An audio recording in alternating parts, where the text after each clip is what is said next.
Bismillahirrahmanirrahim. Assalamualaikum warahmatullahi wabarakatuh.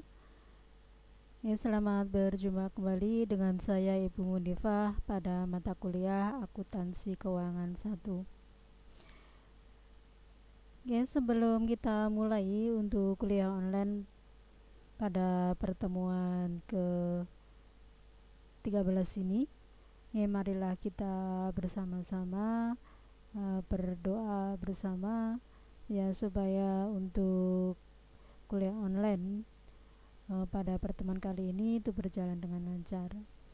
Oke, berdoa menurut agamanya masing-masing dimulai.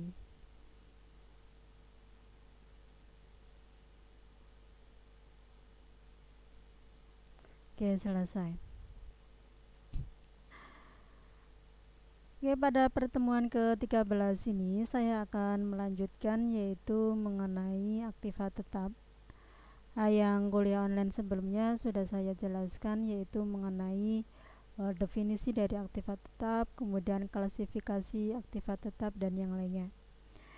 Oke, pada pertemuan kali ini saya akan menjelaskan yaitu untuk metode-metode yang bisa kita gunakan di dalam penghitungan depresiasi maupun penyusutan aktiva tetap. Oke, kalian simak baik-baik untuk penjelasan dari saya.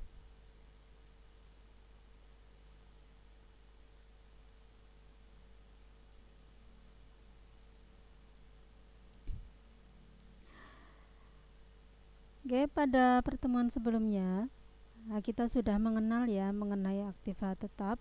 Itu adalah suatu aset ya, yang dimiliki oleh perusahaan dengan maksud tidak untuk dijual kembali. Seperti halnya kendaraan, seperti halnya mesin, ataupun gedung atau tanah yang dimiliki oleh perusahaan, itu tidak dijual lagi tetapi digunakan oleh perusahaan untuk operasional perusahaan, untuk aktivitas yang akan dijalankan oleh perusahaan sehari-hari.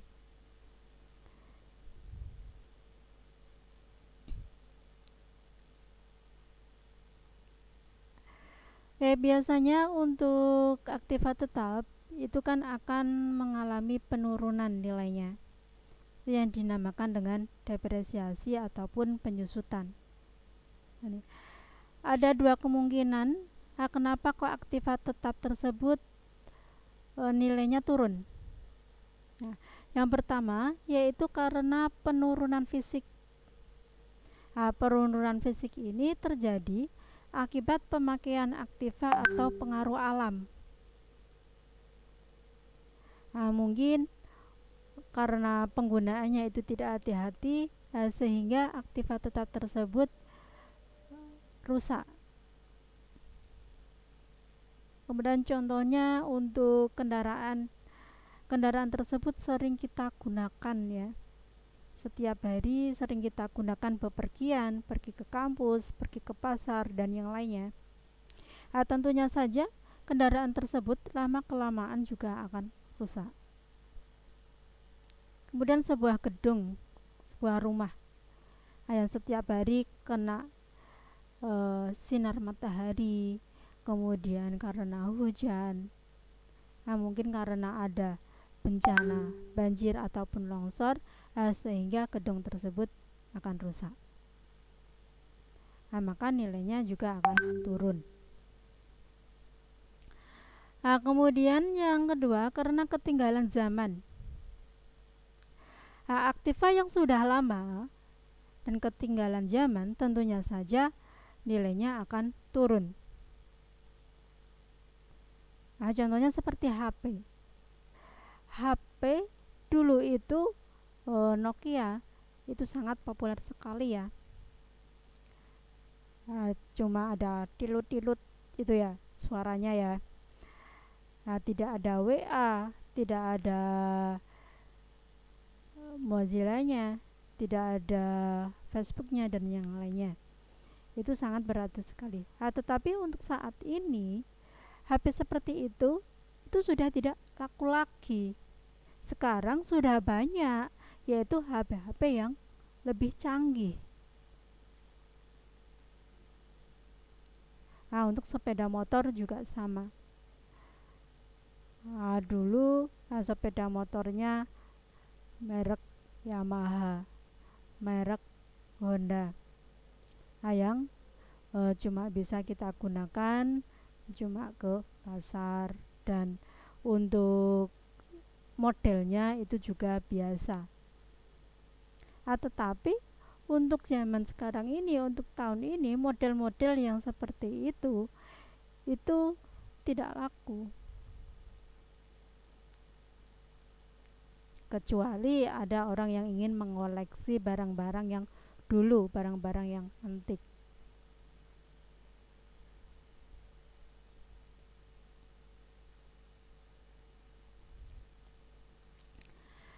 Di dalam depresiasi atau penyusutan aktiva tetap ada beberapa istilah yang namanya alokasi harga perolehan aktiva tetap. Di mana penyusutan aktiva tetap ini itu harus kita alokasikan yaitu kepada periode-periode yang mendapatkan jasa dari aktiva tetap tersebut.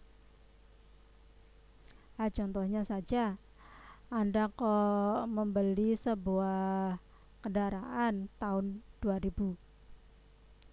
Kemudian pada tahun 2010 kendaraan tersebut kok sudah rusak, sudah tidak bisa kita gunakan lagi.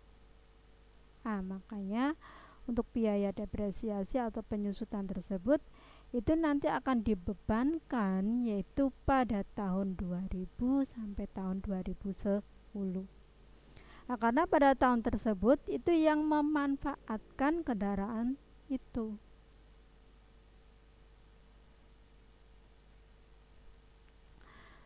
Kemudian ada umur produktif aktiva tetap. Ini adalah periode masa aktif atau masa penggunaan secara ekonomis untuk memproduksi atau menjual aktiva lain atau jasa. Contohnya tadi kan membelinya tahun 2000, kemudian tahun 2010 sudah rusak kendaraannya, sudah tidak dapat digunakan lagi.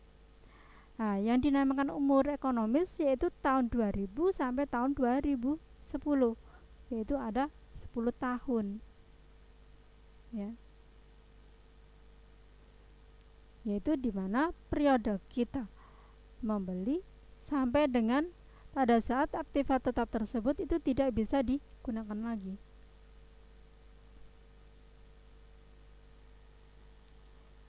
Nah, untuk menentukan umur produktif itu juga harus kita perhatikan yaitu faktor keausan pemakaian. Ya, pemakaiannya itu sembarangan atau tidak. Kemudian penurunan fisik dan faktor ketinggalan zaman. Tadi ya sudah saya jelaskan untuk penurunan fisik dan ketinggalan zaman. Kemudian ada yang namanya taksiran nilai residu. Ini adalah taksiran harga jual aktiva tetap setelah berakhirnya umur produktif aktiva. Contoh tadi membelinya tahun 2000, kemudian tahun 2010 sudah rusak kendaraannya. Nah, pada tahun 2010, kalau kendaraan tersebut itu akan dijual, itu akan berharga berapa? Harganya berapa pada tahun tersebut?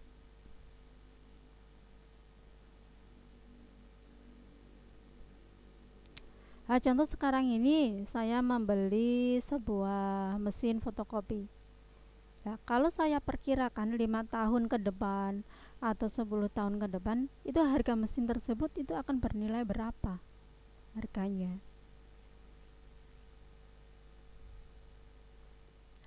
Nah, untuk nilai residu itu harus dikurangkan dengan harga perolehan, sehingga nanti tidak turut diperhitungkan di dalam depresiasi.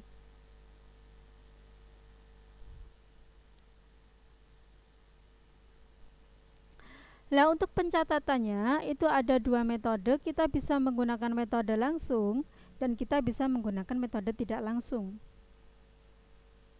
Kalau metode langsung di sini jurnalnya adalah depresiasi aktiva tetap pada aktiva tetap. Berarti aktiva tetapnya langsung berkurang.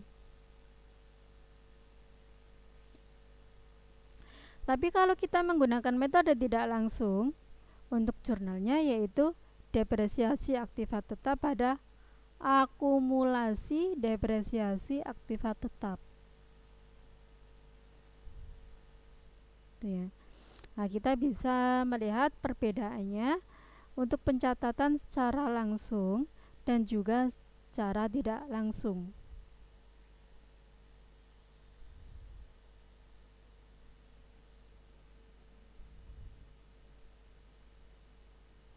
Oke, saya lanjutkan.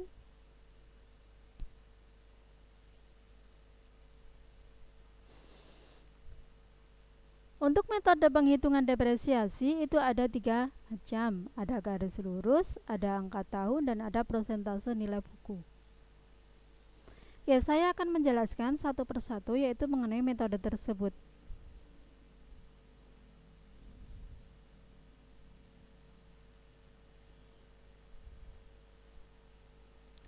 Untuk metode garis lurus, di dalam metode ini untuk harga perolehan aktiva itu dialokasikan selama umur produktif aktiva dalam jumlah yang sama besar untuk setiap tahunnya. Berarti kalau kita menggunakan metode garis lurus, setiap tahunnya depresiasinya sama. Kalau tahun pertama kok 5 juta, nanti untuk tahun kedua, 3 dan seterusnya yaitu 5 juta.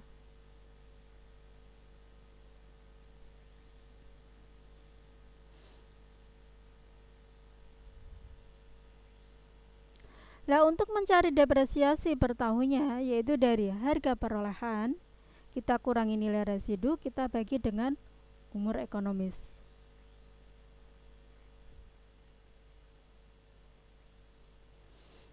Oke, lebih jelasnya akan saya berikan sebuah contoh atau studi kasus dari perusahaan Kinijaya. Perusahaan tersebut itu membeli sebuah gedung harganya 5.500.000.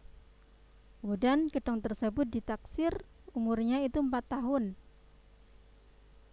Nah, dengan nilai residunya itu 1.500.000.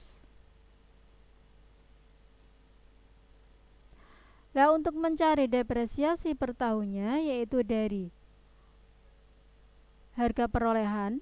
Harga perolehan itu kan dari harga beli ditambah dengan biaya-biaya yang dikeluarkan. Nah, karena di sini tidak ada biaya-biayanya, maka untuk harga perolehan itu sama dengan harga beli, yaitu 5.500.000.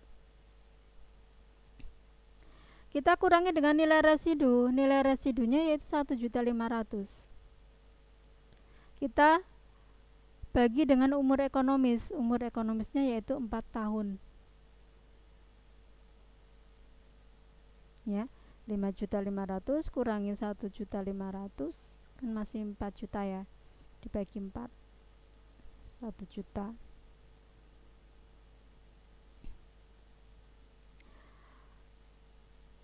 Oke, untuk mempermudah dalam menghitung akumulasi depresiasi sebuah gedung tersebut atau untuk mencari nilai buku dari gedung tersebut, ya kita akan buat sebuah tabel namanya tabel depresiasi.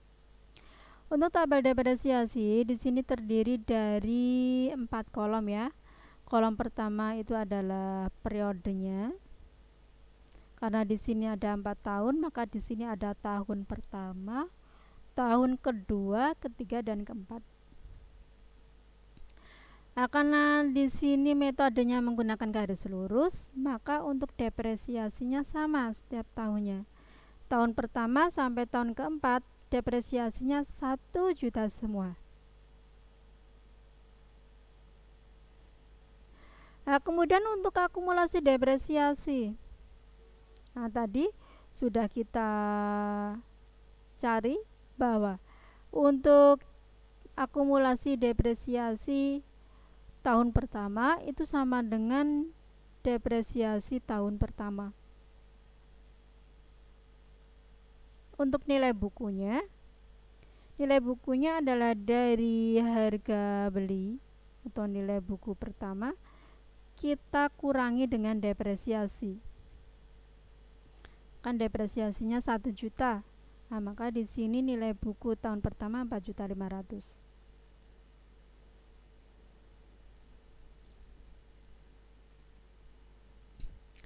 Nah, kalau kita ingin mencari akumulasi depresiasi yang tahun kedua, itu dari akumulasi depresiasi tahun pertama kita tambah dengan depresiasi tahun kedua. Ya, 1 juta tambah 1 juta, di sini 2 juta. Untuk nilai bukunya sama ya, kalau kita ingin mencari nilai buku yang tahun kedua, berarti nilai buku tahun pertama kita kurangi dengan depresiasi. Ya, 4.500.000 kita kurangi 1 juta. Yang tahun ketiga juga sama. Akumulasinya dari akumulasi depresiasi tahun kedua ditambah depresiasi tahun ketiga.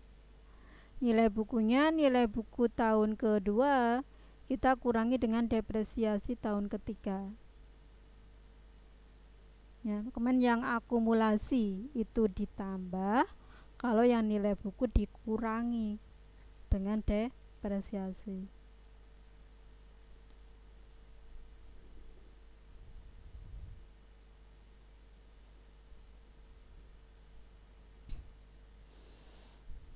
Oke, saya lanjutkan untuk yang metode angka tahun. Kalau metode angka tahun untuk penyusutan ataupun depresiasinya itu setiap tahun tidak sama atau berbeda. Untuk tahun pertama itu penyusutannya lebih besar dari tahun kedua, dan tahun kedua itu lebih besar dari tahun ketiga. Tahun ketiga lebih besar dari tahun keempat. Berarti semakin lama untuk depresiasinya akan semakin turun.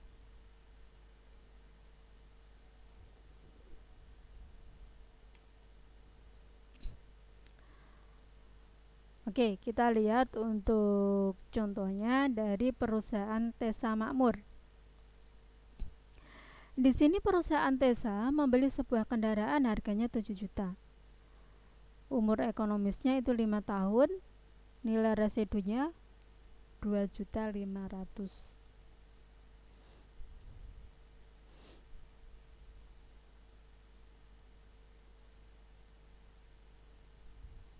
Ya, kita cari dulu ya untuk harga perolehannya di sini,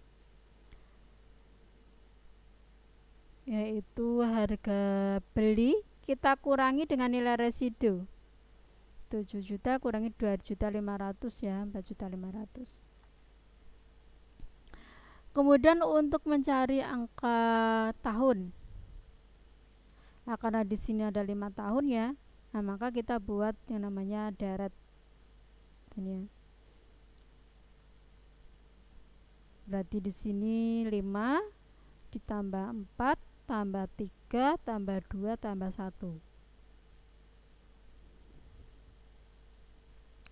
Atau bisa saja kita menggunakan rumus N plus 1 dikalikan N dibagi 2.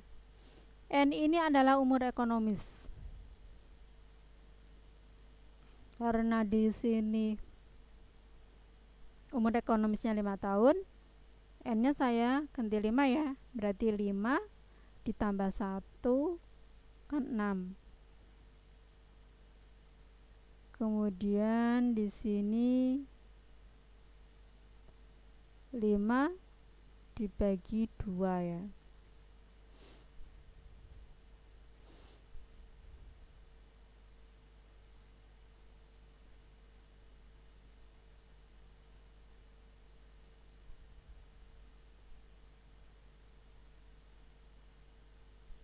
Ya, berarti 6 dikalikan 5 itu 30 dibagi 2.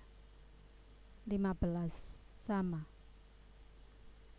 Tinggal mudahnya Anda ingin menggunakan yang mana.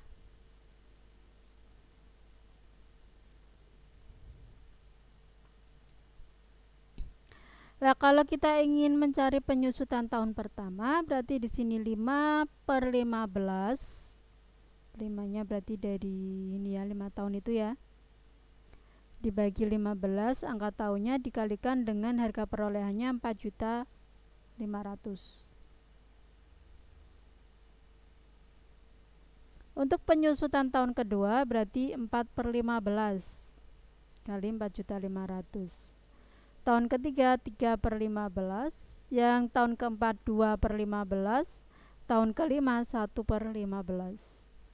Nah, ini untuk hasil penyusutan tahun pertama sampai kelima.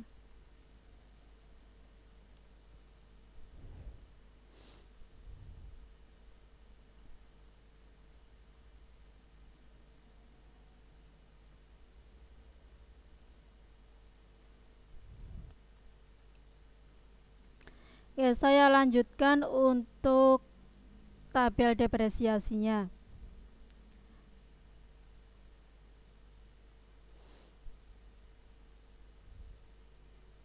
Yang angka-angka tahun ya. Ada 5 tahun sama di sini untuk periodenya, tahunnya yaitu tahun pertama sampai tahun kelima.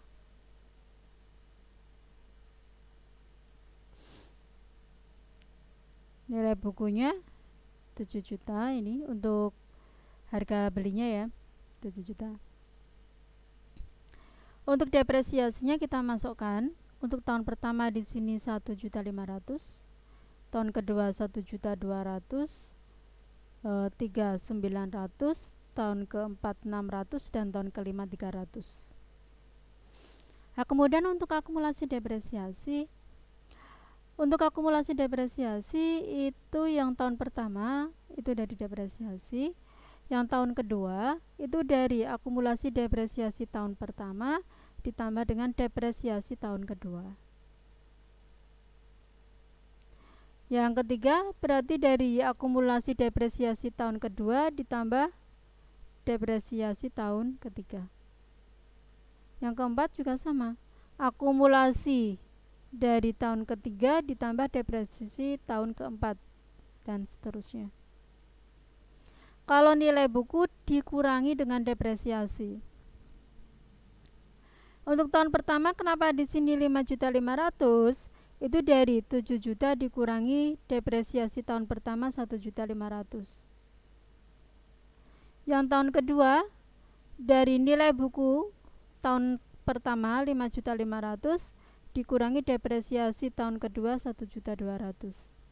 Nah, ini ya. Sampai dengan tahun keempat.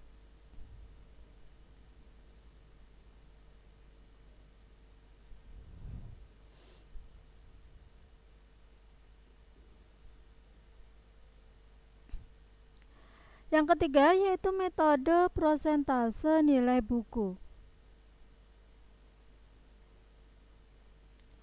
Untuk metode prosentase nilai buku ini hampir sama dengan yang angka tahun.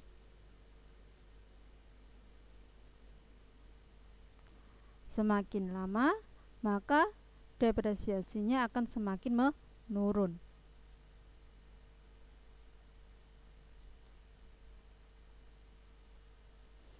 Nah, tapi untuk penghitungannya beda ya dengan yang angka tahun. Kalau yang nilai buku itu dihitung berdasarkan prosentase dikalikan dengan nilai buku aktiva.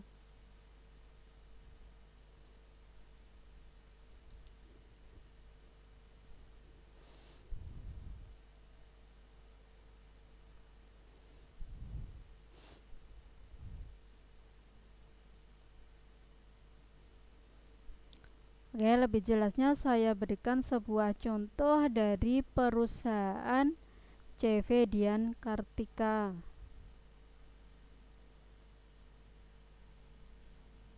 Nah, di sini ya pada tanggal 1 Januari tahun 2020 CV Dian itu membeli sebuah mesin ya, harganya 3.900.000. Depresiasi per tahunnya ditetapkan 25% dari nilai buku.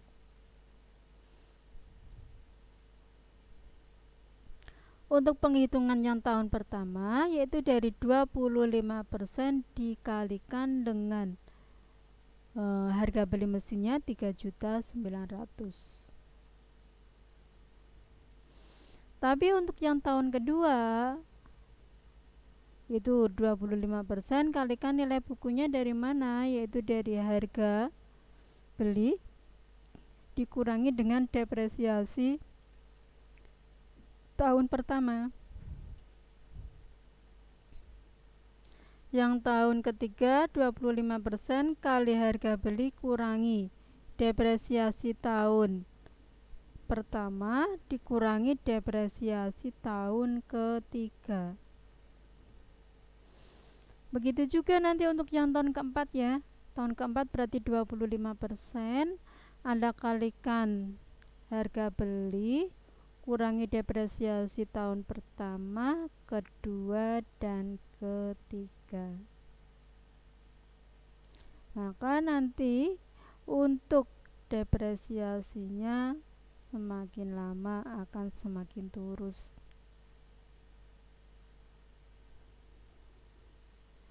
Nah, kapan penghitungan tersebut dihentikan? Penghitungan tersebut dihentikan jika depresiasinya itu kok sama dengan atau lebih kecil dari ini ya, 975.000.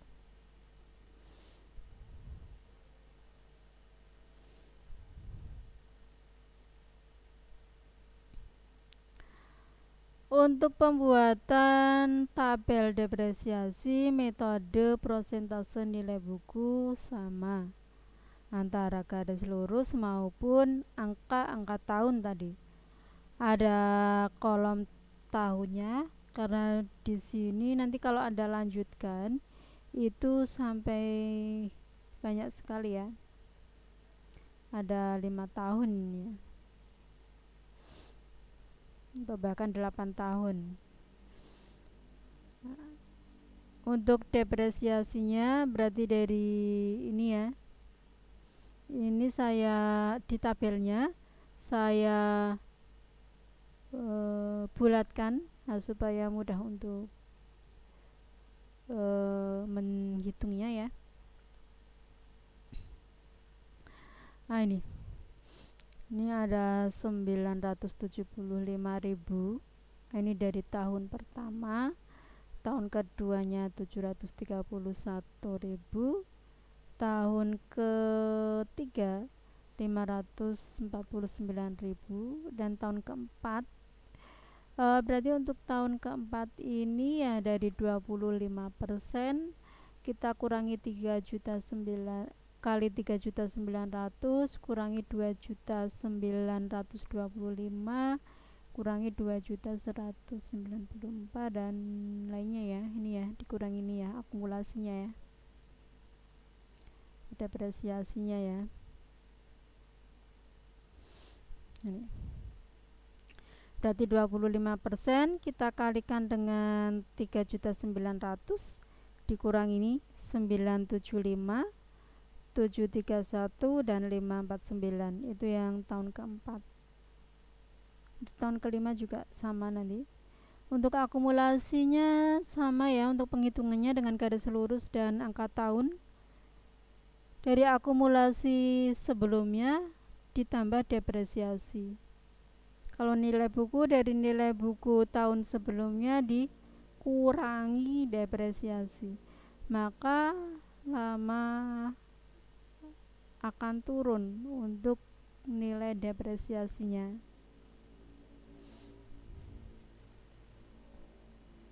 Ya. Untuk penghitungan itu dihentikan jika nilai bukunya ini sama dengan atau lebih kecil dari depresiasi yang pertama. Nah, ini kan 975.000 ya. Di sini 925.000. Berarti pada tahun kelima inilah umur ekonomisnya.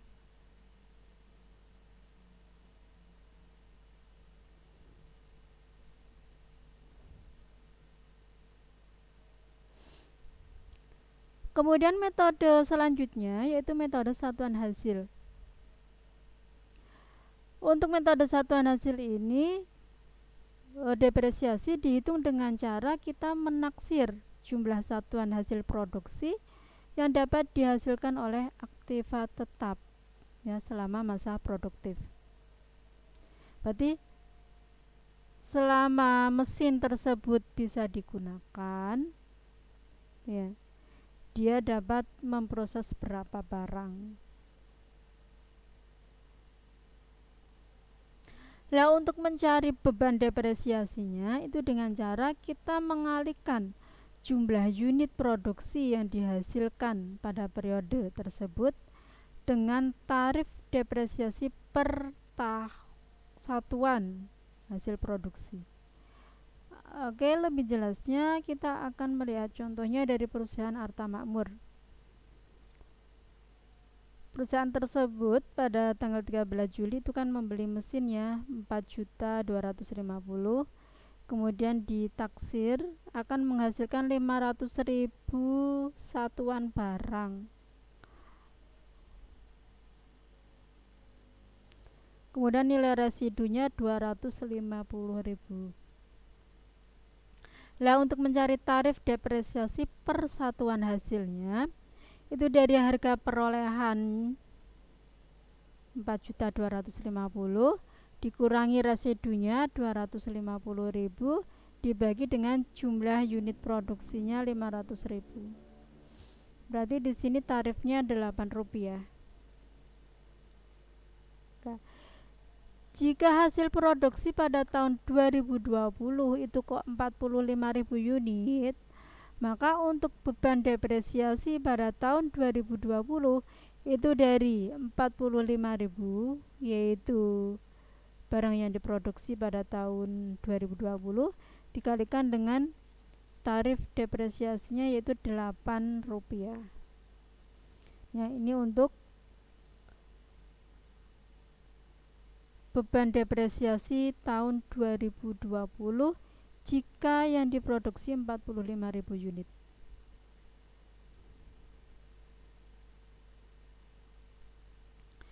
Nah, biasanya untuk metode ini itu digunakan untuk jenis aktiva tetap yang mempunyai satuan hasil yang berbeda. Contohnya seperti satuan jarak dan satuan waktu.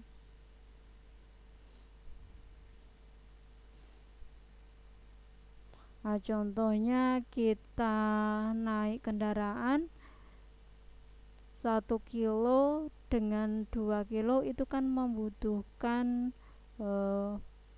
bensin berbeda ya.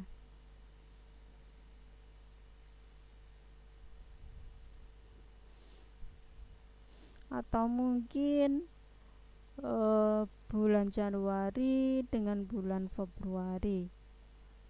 Nah, sama-sama produksinya tapi untuk bahan bakar yang digunakan itu berbeda nilainya atau biayanya.